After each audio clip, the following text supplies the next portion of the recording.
আজ Indian secular ফ্রন্টের ডাকে শিয়ালদা থেকে আরজিকর অভিমুখে শ্যামবাজার পর্যন্ত একটা প্রতিবাদী মিছিল ছিল। আরজিকর কাণ্ডে ব্যর্থ এবং প্রিয়াঙ্কা হাসদার খুনিদের গ্রেফতার করতে ব্যর্থ, পুলিশি অরাজকতা, পুলিশি নির্যাতনে খুন, স্বাস্থ্য ব্যবস্থায় যে তলানিতে চলে গিয়েছে,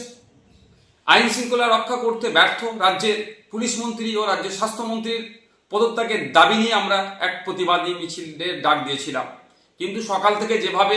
মুষলধারে কলকাতা শহর এবং শহরের আশপাশে বিভিন্ন জেলাতে বৃষ্টি হচ্ছে, ফলে যোগাযোগ ব্যবস্থা থেকে শুরু করে ট্রেনের যাতায়াতের সমস্যা হয়ে উঠছে, আমরা রাজ্য কমিটির পক্ষ থেকে আমরা বিবেচনা করলাম এই প্রাকৃতিক দুর্যোগের কারণে আমরা আমাদের এই আজকের শিয়ালদা থেকে আরজিকর অভিমুখে যে প্রতিবাদী মিছিলটা ছিল সেটাকে আমরা স্থগিত করলাম।